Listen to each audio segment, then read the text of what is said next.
Dr. Joe Rubino, CEO of Center for Personal Reinvention.com, is acknowledged as one of the world's foremost experts on the topic of elevating self-esteem. He is a life-changing personal development and success coach on how to restore self-esteem, achieve business success, maximize joy and fulfillment in life and productivity. He is known for his groundbreaking work as seen on PBS TV in personal and leadership development, building effective teams, enhancing listening and communication skills, life and business coaching, and optimal life planning. His 12 best-selling books and audio programs are available in 23 languages and in 58 countries and include The Self-Esteem Book, The Ultimate Guide to Boost the Most Underrated Ingredient for Success and Happiness in Life, The Success Code, Books 1 and 2, 31 Ways to Champion Children to Develop High Self-Esteem. His highly acclaimed Legends of Light trilogy consisting of The Magic Lantern, a fable about leadership, excellence, and personal empowerment. The Legend of the Lightbearers, a fable about personal reinvention and global transformation. The Seven Blessings, a fable about the secrets to living your best life, are currently under development as feature films. Dr. Joe's vision is to impact the lives of at least 20 million children and 20 million adults. His certification program, training coaches in self-esteem elevation, is teaching people all over the world the tools to help children and adults develop high self-esteem without the problems associated with this excessive ego. Learn more about his life-changing work in championing people to restore their self-esteem at theselfesteembook.com and receive free the insightful audio program 7 Steps to Soaring Self-Esteem and a 1-year subscription to the Success Achievers Club, a $129 value. Also, learn how you can become certified by the Center for Personal Reinvention as a self-esteem coach for children at highselfesteemkids.com. Welcome, Joe. Thank you, George. Nice to be here today. Oh, great to have you, sir. As the author of the Self-Esteem Book, The Ultimate Guide to Boosting the Most Important Ingredient for Success and Happiness in Life, you are passionate about championing people to elevate their self-esteem. Why is this important? George, what I've seen over the last 23 years of coaching people is that all of the ills that plague our society, everything from drug and alcohol addiction, school dropouts, poverty, war, divorce, violent behavior, bullying, all those ills, they're all sourced in low self-esteem. And whenever people don't believe in themselves, they actually create a self-fulfilling prophecy for themselves, and then they get to be right about the fact that they couldn't have it all. They couldn't be abundant, they couldn't have rich relationships, they wouldn't be fulfilled in their work, they couldn't be happy, and it's all sourced in low self-esteem. So what we found also is the contrary. Once we are able to flip that switch and elevate people's self-esteem, their world opens up. New possibilities start to show up for them, new people start to empower their lives, and everything changes. So that's the #1 critical linchpin, so to speak, that once we are able to address those self-esteem issues, everyone's world starts to brighten. Very interesting, Joe. Where does low self-esteem have its origins? Can you give us an example or two of how a young child might have had their self-esteem shattered? And if it all began when we were very young, why haven't we gotten over those feelings later in life? Well, it happens usually before the age of 6, when someone says or does something, and we either buy into their negativity or we misinterpret it. We make something up.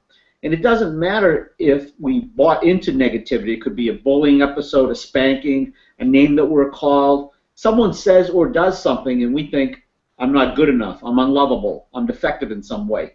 Or they say something innocently enough, and we misinterpret it to think that we are flawed or defective or somehow not good enough. Whether it happens with a direct insult or something we made up, it doesn't matter, because from that point onward, we start to scan for and find piece of evidence after piece of evidence to support our greatest fear that we're not good enough, that we're unlovable, that we don't belong, or whatever that is for us. So that as years and then decades go by, we're absolutely blinded to the fact that we made it all up, or we bought into somebody else's stuff, and we think that's just the way we are, we think that's just the way people are, and that's just the way the world is. And yes, we made it all up or we bought into someone else's stuff, but it gives us a fix, an emotional addiction to some mood that keeps it in place. The mood is typically a form of anger or sadness or fear.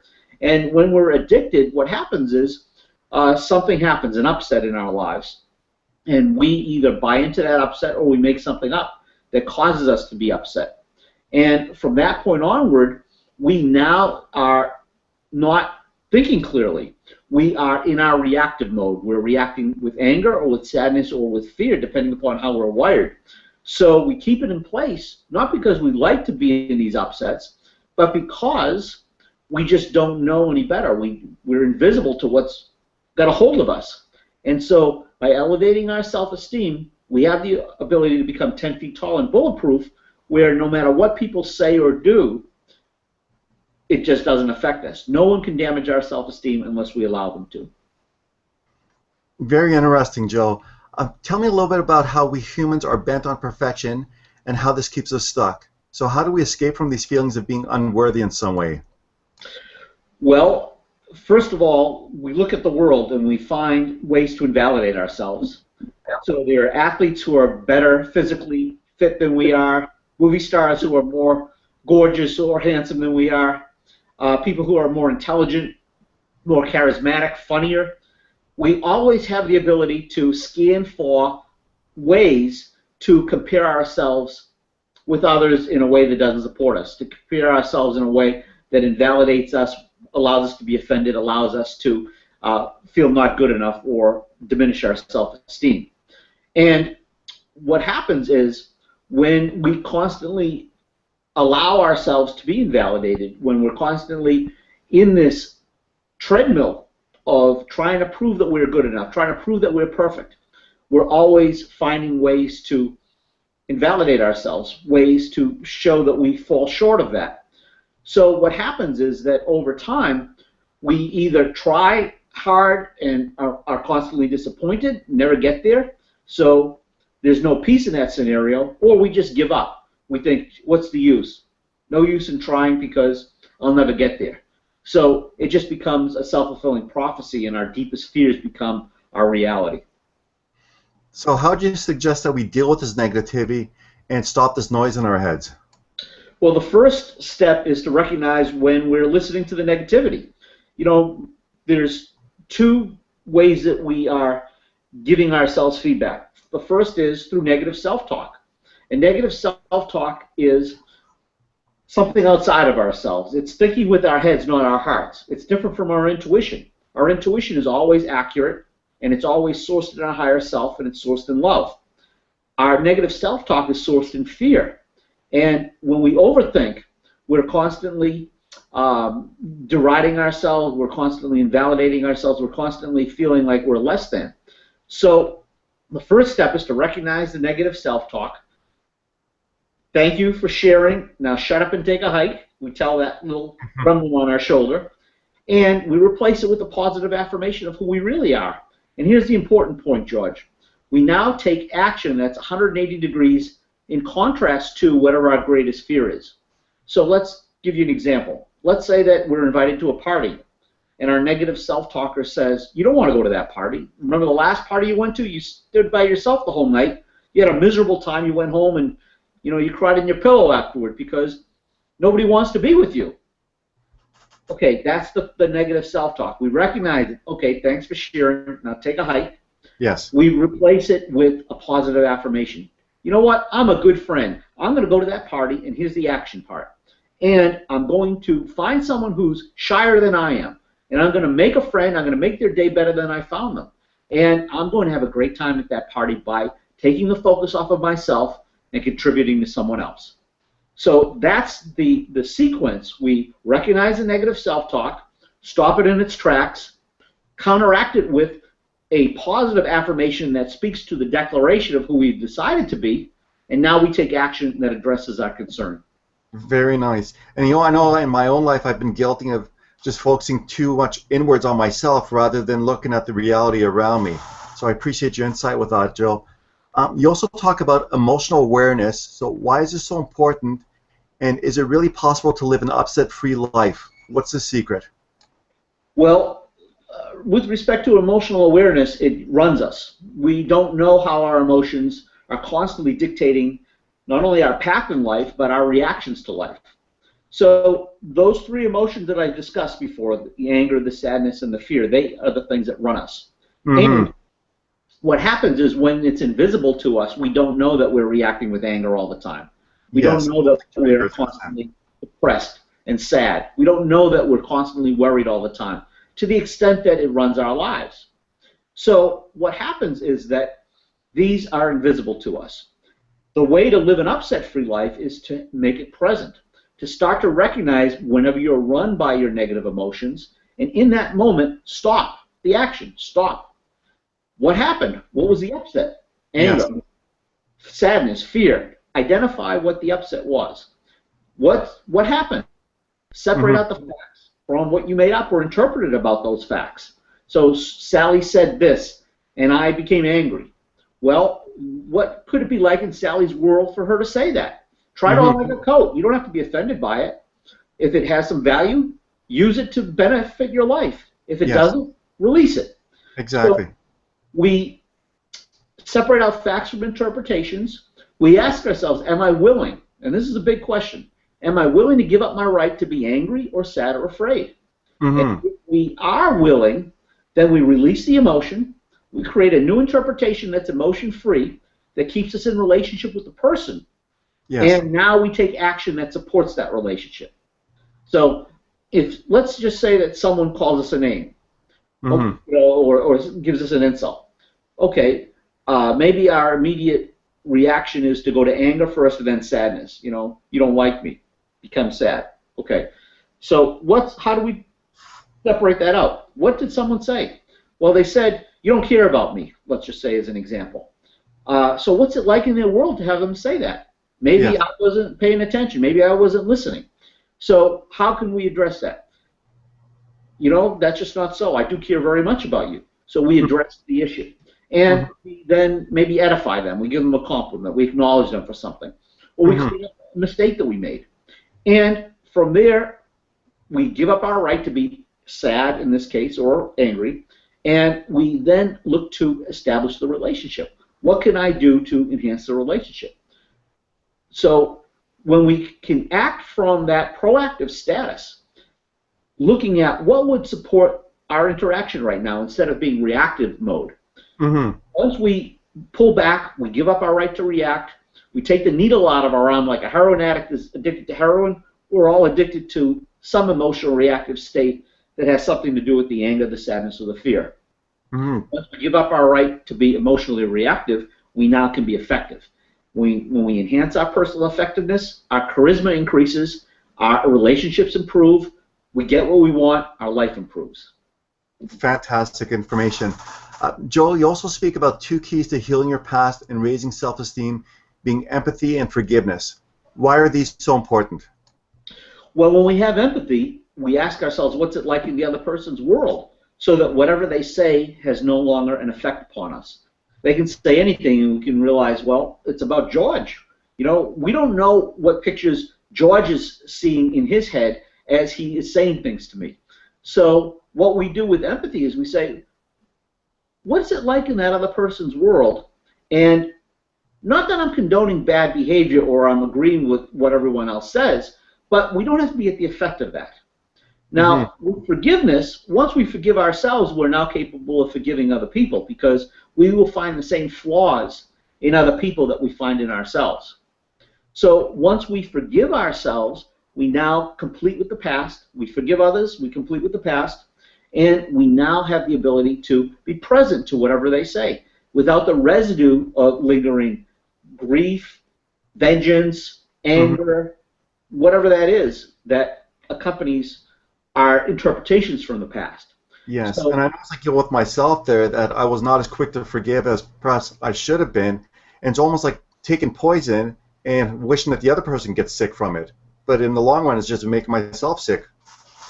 yeah, you're absolutely right. When we have vengeance, when we decide not to forgive, not only are we incomplete with our past, but we actually, our energy shifts, our health deteriorates, our personal effectiveness decreases, our ability to get what we want out of life goes away. And as a result, then it becomes a downward spiral. It gets worse and worse as we continue to fall prey to the misinterpretations, the bad energy, and all of the rest. So when we have empathy, we try it on like a coat. We ask ourselves, who am I being that this is showing up around me? And what's missing that could be put into place to support a different result.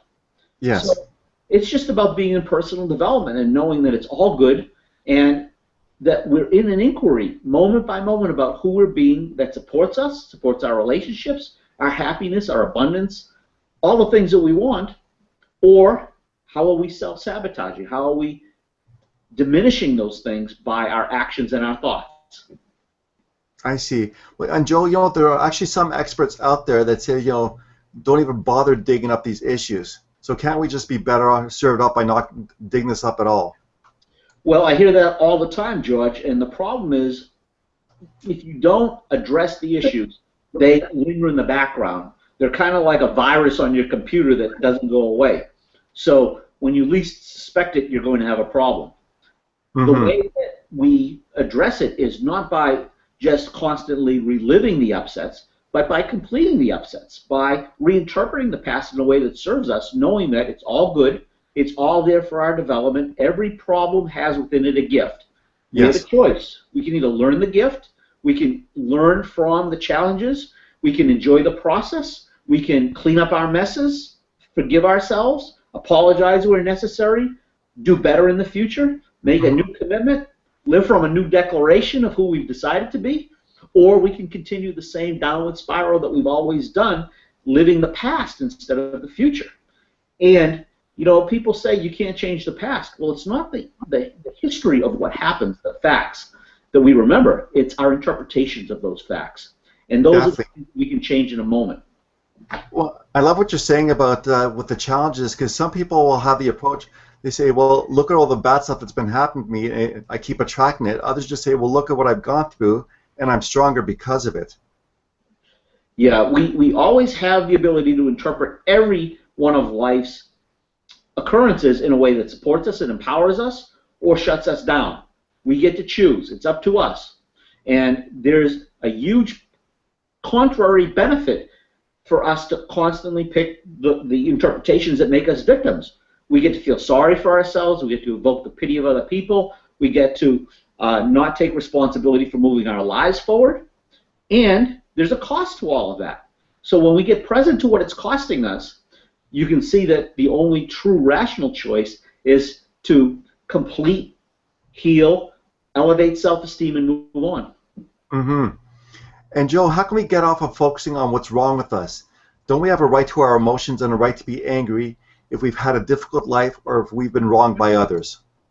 Yeah, that's no question. We have a right, but the question really is, does it support you to be chronically angry or chronically depressed or chronically worrying or in fear all of your life? And I say that it doesn't. These chronic states, I have great respect for the great struggles and the things that people have gone through. The question is, do you want to be right about something and let it ruin your life and be angry about it the rest of your life or be depressed about it? Or do you want to move on? Do you want to complete with your past? Do you want to create a new bright future that you expect great things to happen so you're self-motivated to do the things that align with those expectations of happiness and wealth and abundance and rich relationships and fulfilling work and passion and all the things that you want? So you always get to choose, and your thought processes will determine which way you go. And then where do you start with this process? Well, you start with the three-step process that I created to elevate self-esteem. The first step is healing and completing your past. It's about getting beyond the interpretations that keep you stuck in suffering. It's about identifying your core values and making sure those values are honored. It's about recognizing what your life rules are and honoring those life rules and tweaking them in a way that supports you. It's about no longer being at the effect of things that you've done or things that other people have done in the past. Once you've healed and completed your past, and I tell you exactly how to do that with exercises and principles that you get to map onto your life, the next step is assessing what's so in your present right now. So you look at what's working in my life in all key 6 areas: health and appearance, wealth and finances, job or business, relationships, personal and spiritual development, and having fun and recreating and pursuing our passions. In each of those 6 areas, either your life is working optimally, a 10 on a scale from 1 to 10, or it's not. If it's not, what's missing that if put into place would support this? So we get to do a proper inventory. We get to look at, have I declared the qualities that I want to be known for? Do I have a life purpose that I've declared and I'm living and that I'm achieving? Do I know what my gifts are? Am I developing those gifts? Am I sharing them with the world? Do I have a powerful vision so that empowers me? So once we get clarity on what's working and what's missing in our life, we now go on to the 3rd step in the 3-step healing process, and that's creating a vision for our dream life, a vision that aligns with our life purpose, a vision that has empowered goals that we set that are measured in time, that we're in action daily, weekly, and monthly, taking definitive steps to achieve those goals. And we're in personal development. We're loving the process because in the end, George, success is about being on the path that aligns with our life purpose, that gives us fulfillment, and that contributes our gifts to the world, honors our values, while we're loving the process. And the reason that's so important is because during that process, it's all good, even though bad things can happen to us, and they do. When we look at it as a learning, growing process, and that even the worst challenges that we experience are there as gifts for us, and that's very hard sometimes. But if we look at life as giving us gifts, and it's our job to learn, to grow in empathy, to grow spiritually, so that we now learn something that we can better contribute our gift to the world, our lives, our energy to other people that we wouldn't have been able to do had we not experienced those challenges. Incredible information. Joe, what resources are available for our listeners wishing to step into their own personal power and reclaim their self-esteem or assist others to do so? Well, first, I have a gift for everyone, George. If you go to www.selfesteemsystem.com, selfesteemsystem.com, there's a 45-minute audio that's totally free, 7 steps to soaring self-esteem.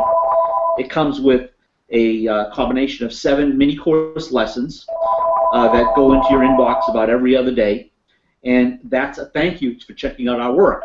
I also would invite people to check out the work that we do at highselfesteemkids.com, where we actually champion children to elevate their self-esteem by teaching these principles to adults who then become certified to go on and to teach them to others. And we have another program for adults, highselfesteemadults.com, where we teach another set of reinvention principles and self-esteem elevating principles to adults. So I'd say start out with a free gift, selfesteemsystem.com, check out our other sites, and it's there to empower your life. Okay. And Joe, you also offer personal coaching to support people to elevate their self-esteem and make their lives work optimally. How can our listeners learn more about this valuable service? Well, if you go to my main website, which is drjoerubino.com, drjoerubino.com, you'll click the coaching tab and you'll find all about the coaching services that we offer. Pick a package that's right for you. We'll set up one-on-one calls via Skype or via phone and support you to enhance your business, your life, your self-esteem, whatever area you want to move forward. Great stuff, Joe. Our time is actually just about up. Do you have any closing thoughts you want to leave for our listeners? Yeah, I just want to challenge everyone not to live in the same resignation that I lived the first 36 years of my life in. That we all have the ability to move our lives forward with a positive expectation.